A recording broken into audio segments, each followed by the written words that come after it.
Hey, we're in Thames for this video. I'm going to try and do a video here at the gold mine experience.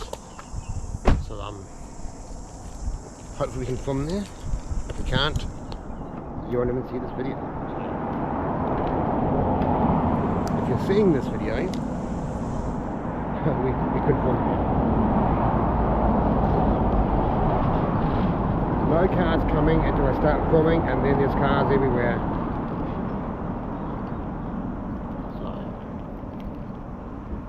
Let's go and see if we can get in here.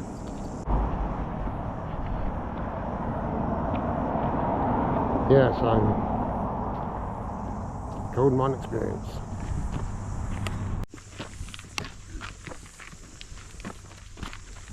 Okay guys, so under here there is, under the hills in this area, there's 14 kilometres of these drives and these hills just over here, but it goes back a fair way.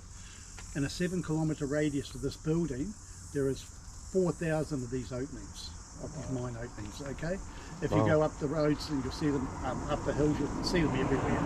And also, if you're driving up and down the roads in Thames, you'll see yellow signs outside, we'll look in the cameras, the yellow signs outside the houses.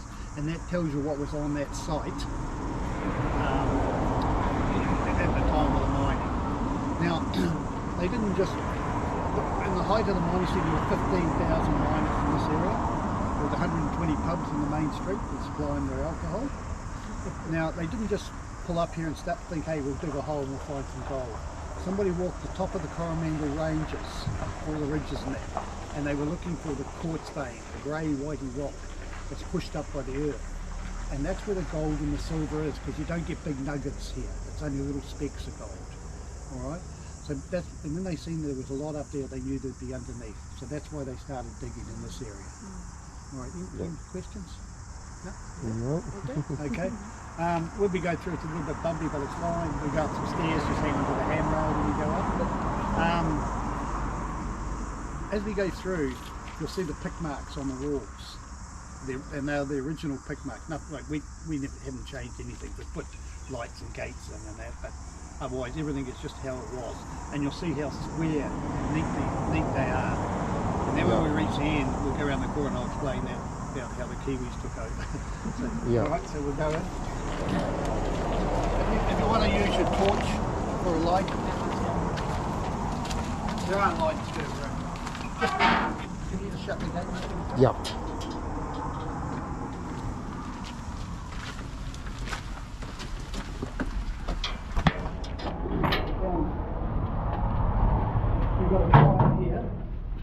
You've got a drive here running down through here. Alright, that's just to show you that they are beside us, but they're above us and they're below us, and I'll show you that as we go through. I'd say this is where they had a candle. They would have dug that out and had a candle there. Because up till 1906, even though lanterns were around, and these drives here, they only used candles, because the air wasn't very good and they didn't want to pollute the air with the kerosene lanterns or oil lanterns, whatever they were using.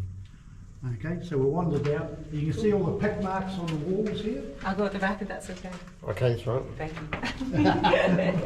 you. Oh, there's a mannequin down the end. He's pretty scary. See this rock here? This is iron ore rock, and you can see in the clay the pick marks. You can see it there. The pick marks are a bit wider. But when they hit this stuff, it was so solid that the pick marks get really close. Some days they went 8 inches to a metre in the bank. But when they had this stuff, it would only been about 8 inches. I don't know what that is in metric. So. Yeah.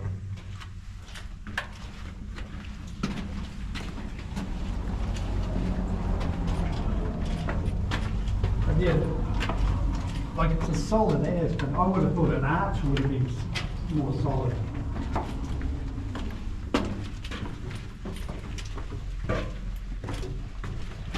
I don't wear a helmet, I don't hit my head.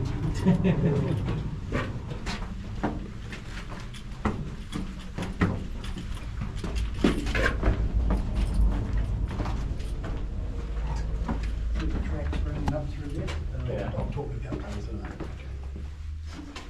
Alright, it's pretty scary, isn't it? Here it is. There he is. Okay, guys. Okay, so in the 1868, that way is because they thought if they dug towards them, they might strike it as well. They got some, but nothing like they did. Now, in the best year that this mine ever had was in 1860. Or is it just, yeah? No, this is level 3. Yeah. There's 2 levels under here. Ah, you're saying yes. Yeah, Right. it's about Yeah. a couple hundred metres down just under.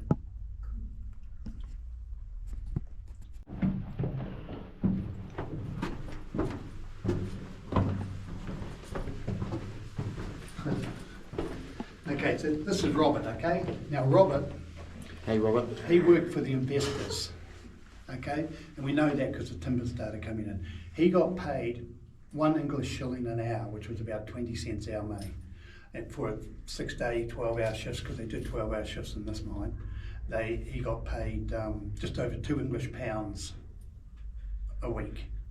Right, now his job was to find the quartz.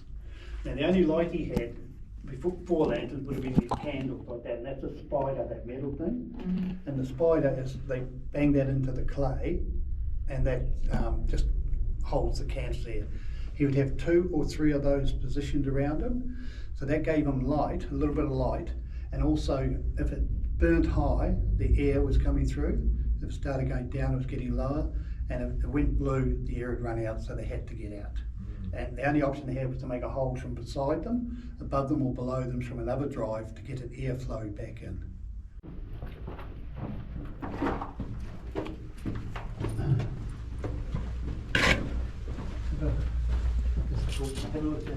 Now, that brown rock that's up on the roof there, have a look down there, it's iron ore rock, and it's around Thames when it rains, sometimes you get rusty water outside, and all it is just all the rust coming down. Grab the torch if you want, mate. Cool. Okay. Glad we got the helmets on. Well, yeah, but I don't hit my head, I haven't got a helmet. One day I came through with a couple coming this way, and they were videoing, and I came down the stairs and I went there, Oh. and you turn around now and whack straight into that beam, mate. And I didn't have a helmet on. Oh, thank you. They must have been short back then, I guess. Well, yeah, not overly. Not unless you're saying I'm short. So,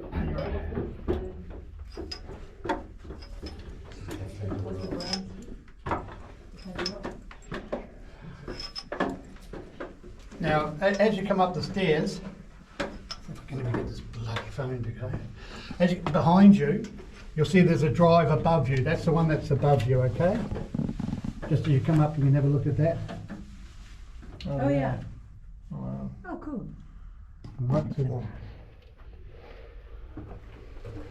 So, we're at level 2 now, so, and that one came all the way across too.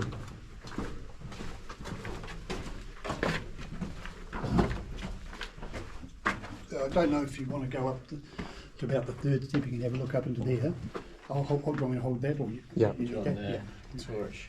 And then turn around, mate, and have a look behind you, and you'll see this one behind you. It's had a it's had a bit of a collapse in there.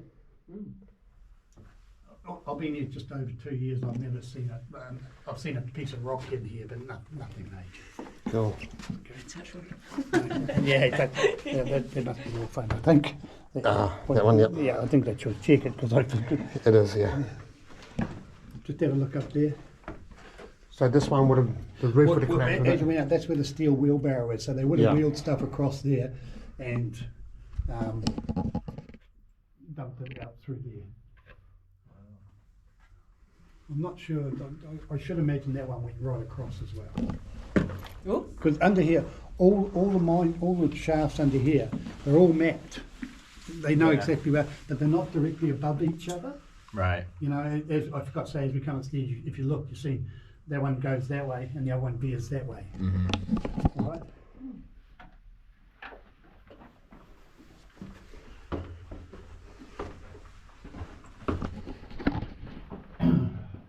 That's your quartz vein there, mate. See that up there?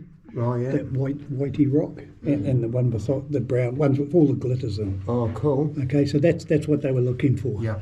I'll just show these people. If you look down here, see the grey rock, and the grey whitey rock. Oh yeah, yeah. That's your quartz vein. So that's what they were looking for, and that runs all through there. Oh yeah. Wow. Okay. That's really wonderful.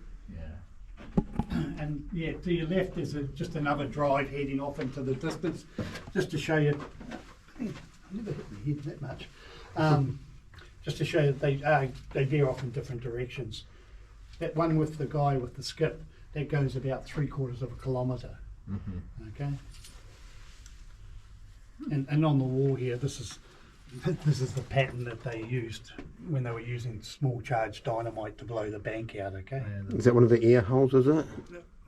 Or that would have been for putting the dynamite in. Oh right. Yeah. Just dynamite there. Yeah. Or a Yep. ceremonial. Anyone got a match? If you want to go into here, mate, and shine your torch up and have a look up into there. I haven't seen it for ages, but there's a bloody great hole up there. Oh yeah. And this will show you that they do run beside us as well. So just go and have a look in there.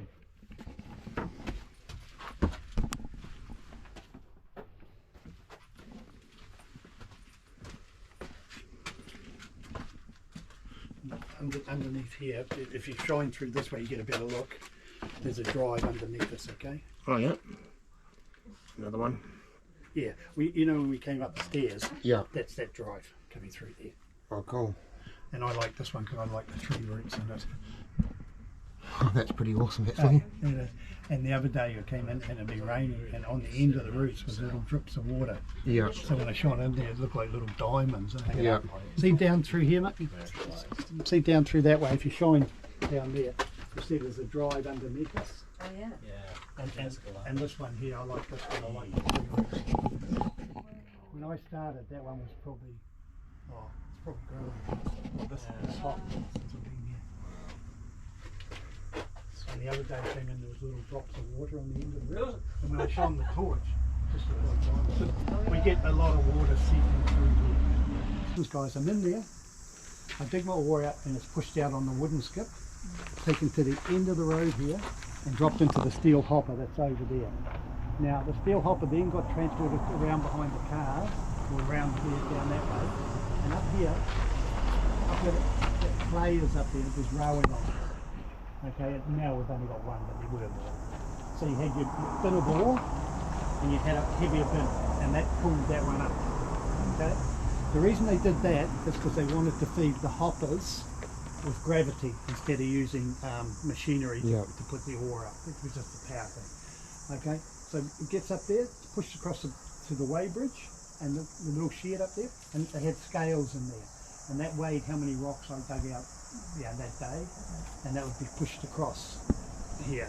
And once it reached over the bridge, it got tipped into the hoppers. So at the top of the hoppers is one of these. It's a jaw crusher, and for the first time the other week I was up there, we were loading the hopper up, and I was throwing rocks like this, and it was just smashing them up. It was pretty cool. So what that does is, as this goes around, the plate moves forward, and it breaks rocks from rugby ball sizes down to tennis balls, or no, smaller, table tennis ball size, or golf ball size. That then drops into the hopper. So we'll come in here. That drops into the hopper. That wood on the inside, not this outside stuff, but the stuff on the inside is the original wood. That hopper holds over 100 tonne of ore, of rock, okay? So it's been broken down, smaller size, all set to be processed. So it comes down through this little chute here. We come in here. You know this goes, this thing. Oh, does it? Yeah. Oh, cool. So it comes down through the chute here, and then it drops into the stamper. This wheel here is the main drive wheel for the stamper, that steel wheel. That drives the wooden wheel, which weighs over a tonne. Its sole job is to drive that cam around. And what happens is the stamper, it lifts it up, it's got a collar on it, it lifts it up, and when it reaches that lip, it drops. And it drops anywhere from 6 to 9 inches. We can adjust this little lip thing Okay, so that's what that does. And that controls a little table that just turns and drops the rocks in slowly. You can see little glitters in there. The gold would be a little bit bigger, but this is fool's gold, but it's just to show you that they are very small. All right. Okay, so we start off with a rock this size. That's before the rock crusher. Okay. Once it's been through the rock crusher, probably smaller than that, but comes out about that size. And once it goes through the stamper, it turns it into a sand. Oh wow. So you go from that to that. Yeah. Yeah. Okay. Now the stampers do probably 60 to 90 stamps a minute. All right. So here we've got 5 stampers. There should be 20 stampers in this building. That's them there. That's a photo of them there. Okay. Around this area, there were 47 other places like this. So that gave you, tallied up 855 stampers going 6 days a week, 24 hours a day. And it's rumoured, if it was going, that you could hear it in Auckland. Okay? And because they're religious people, they stopped at midnight Saturday, started midnight Sunday. And it's also rumoured that the town couldn't sleep when they were stopped because it was just too quiet. They got that used to the sound. Okay? So basically, there's your stamper head there. That's a stamper head. That's the big one that goes all the way up there. That's a base that goes underneath it. It's in behind that screen in a steel mortar box. You'll see it when you walk around the site. There's some of them in there, and all that does is just smashes the rocks. Okay, so as it's running, you'll see water coming through there, and where those little lips are there, that's called an amalgam table, which is so that's called an amalgam table. That one there. Okay. Now on the amalgam table, they had a thin metal sheet of metal, and it was 60% copper, 40% zinc. So they had that on top of there. On there, they would smear mercury. You know what mercury is? Yeah. Thermometers. Yeah. You know it. What do you call it? Where it comes from? Is it Mercury. Mercury. Yeah, yeah. Oh, still mercury. Yeah. Yeah, a lot of countries are different. Okay, so they'd smear the mercury on there, and what the mercury did was, as the gold and the silver travelled across, it would wrap around it. It would, like a little magnet, and it'd make little balls of amalgam. Okay. Now the mercury wasn't the best way; it's a pretty primitive way of catching the gold and the silver. The success rate was only around the 51%. All right. So as it came, it made little balls of amalgam. They would roll over there, and they'd come onto these blanket tables here. And on the blanket tables, they had corduroy or velvet, but it's ribbed because of the heavy of the product. As the water flowed across, it would catch some of it in there. Okay, and at the end of the day, they would clean that out and collect everything off it. The stamper heads lasted about 3 months, and then they had to be replaced. And across the road here, AG Prices have been going for about 157 years. They are producing. They made all the stampers. Okay. So they were pulling out, they were going for gold and silver, but was there anything else they were extracting? It was a gold mine. They were actually just after the gold. interested in it. Yeah. Silver was a byproduct. Yeah. All right. So when we start up, you'll see water running across there, and it drops down into the tree shoots here, and under a drain over here comes to these tables over here.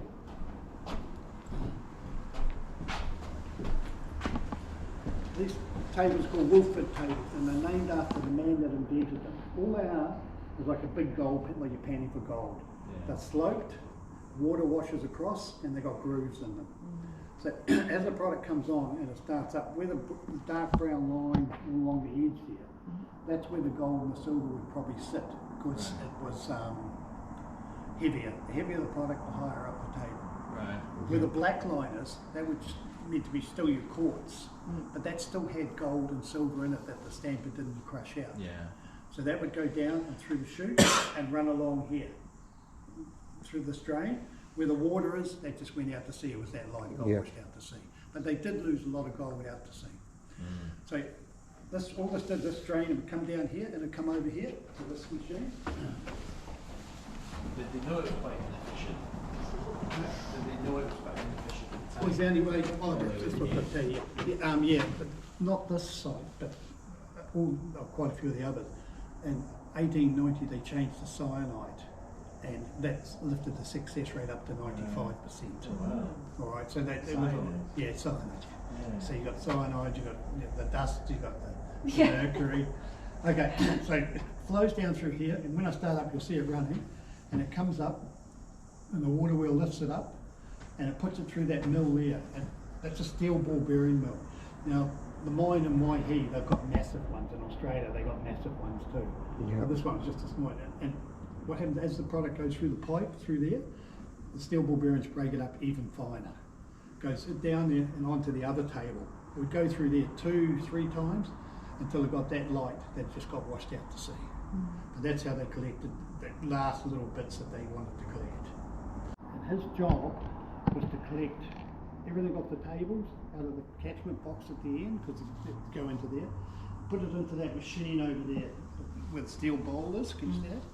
That's called a bidang, and in the bidang there's a big concrete ball, and they had water, and in there they also had over half a litre of mercury, half a litre to a litre of mercury. He would look after 2 or 3 of those, and as it goes around, the concrete ball just mushes everything up, and mercury really clings to an amalgam. So he'd have a leather glove on, he'd have his hand in there all day, pulling the stuff out to have a look, until he got the right consistency, the right paste that he wanted. Because the mercury came from Spain and it was expensive, they wanted to use it again and again. So what he did was he pull it out and have all this, he'd put it into, they had a really big cloth like a chamois, okay, and they'd squeeze the mercury out. They'd get, we'll say 95% of it out. Then he was left with his gold and silver and a little bit of mercury. And that would be brought over to this machine over here. So the mercury would attach to the gold and silver, Yeah, it so filter it out. It goes around here. And then you squeeze most, get most of the mercury out of Yeah, that. yeah. Yeah. Okay?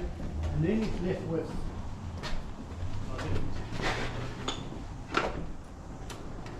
Somebody stole my mercury. Oh, there it is. That's your mercury there, okay? Your liquid gold. Cool. Cool. Did they know it was poisonous, the mercury back then? Well, they knew it sort of was, yeah.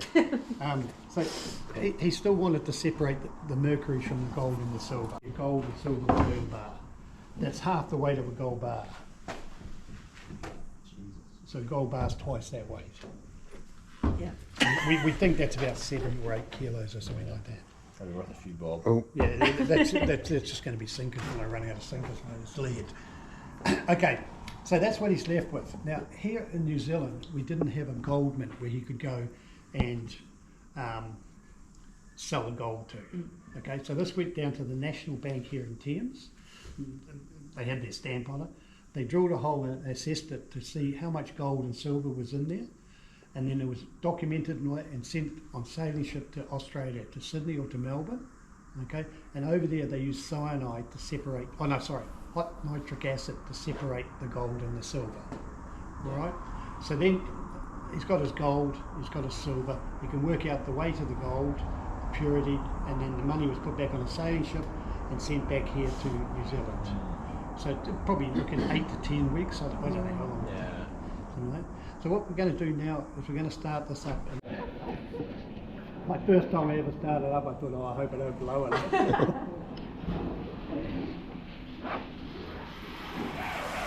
Okay, yeah, so that just washes everything off, okay?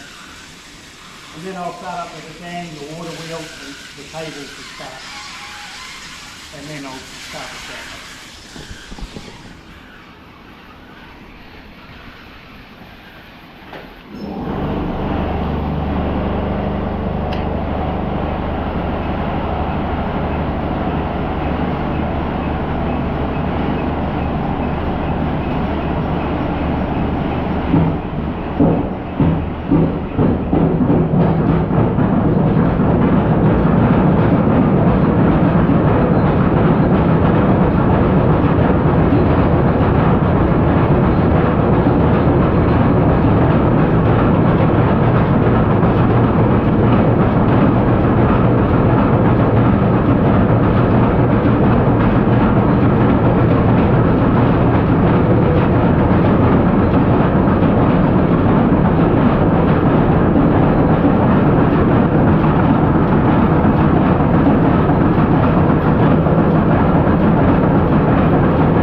That's a lift taking the miners down. It's in the middle.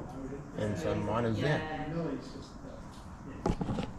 So did she move there from New Zealand? Cool.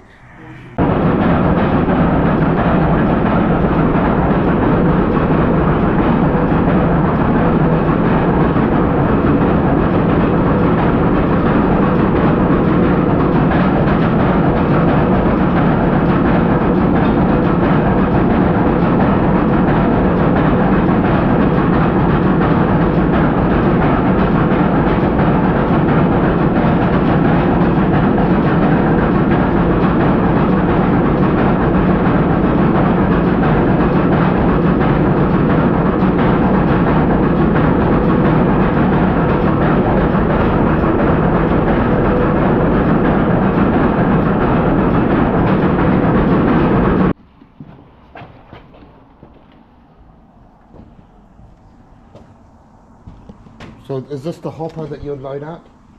yeah, the hopper's this wooden one here, Oh yeah. and it comes down through here, Okay. and then this little table turns, that operates that, and that turns round.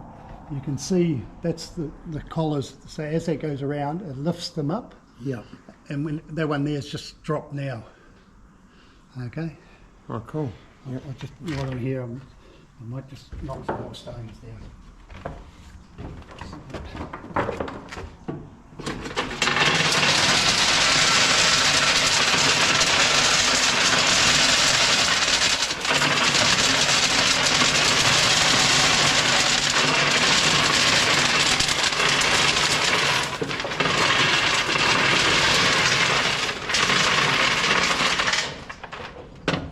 Yeah, so that just goes through there and then drops Yeah. into this damper.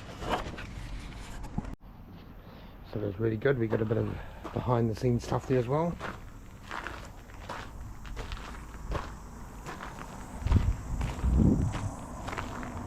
It's almost like a historic village, but that was quite cool.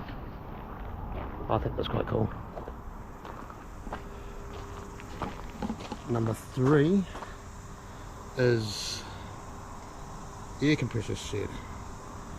Number 2, that's the number 2 is a boiler room.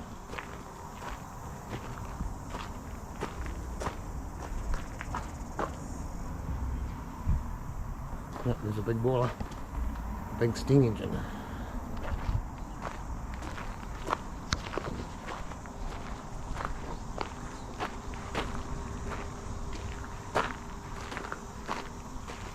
We can't get into the air compressor shed yet today, I guess, but number 4 is a blacksmith shop.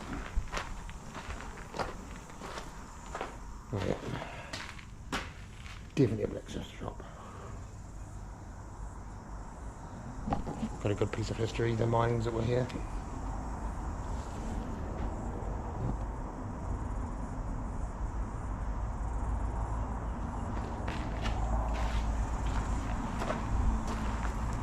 Number 5 is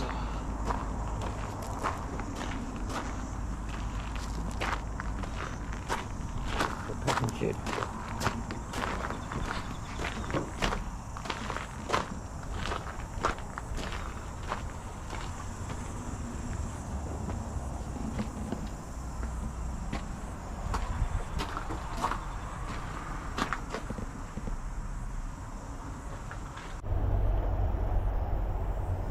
Here's the battery.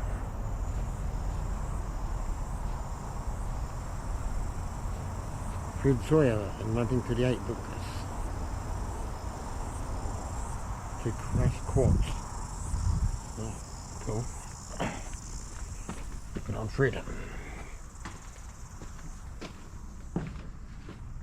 Oh, a bit dark in here. I'll try and get my phone back up.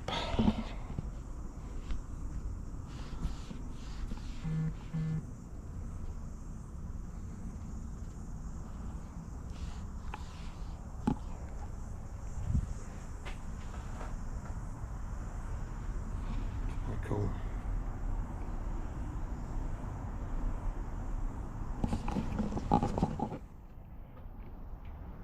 I'm actually kind of enjoying this as well.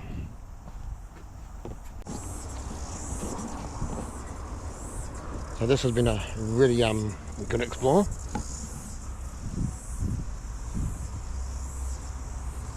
Not sure what this building is.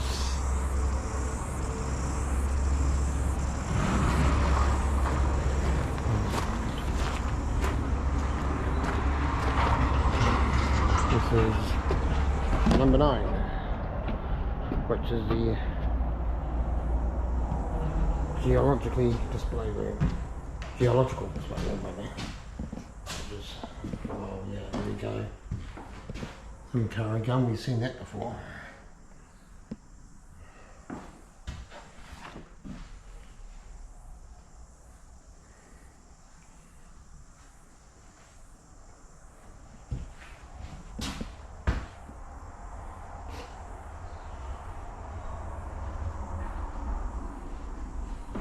Pretty cool. All the old stones.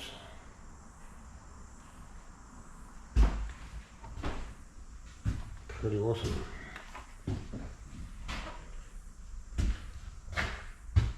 It's quite a cool one.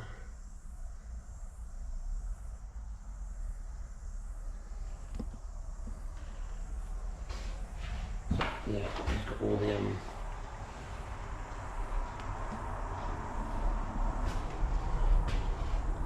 rundown on what each rock is. That's actually pretty cool. I think next door is an art gallery or something. So I hear it's the photo gallery.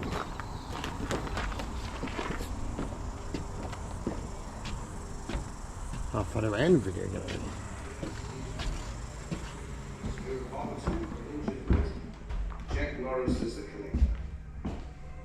The next group of men coming to collect their pay is brought up at the rear of the So all the old pictures of the old mines.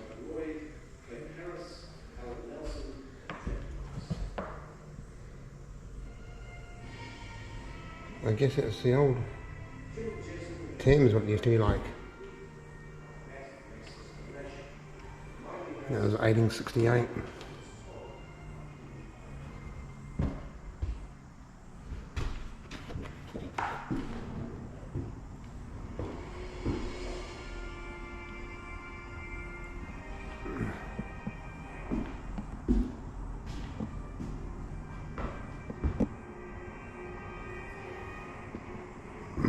Well, there's the old photos I just love. There's another claim somewhere else.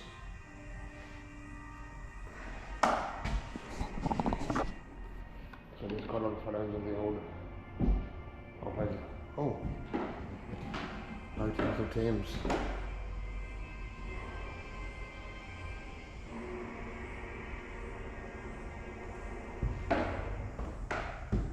I think those pubs are still there, or the buildings are still there at least. Yep, there's the old shaft, the old mine carts for bringing up the gold and the ore and stuff here. Yeah, so thanks for watching. It's been a really cool day. Please join my next video, subscribe if you can. Well, before we go, there's more stuff here. The old mining equipment. Okay, we'll catch you next video.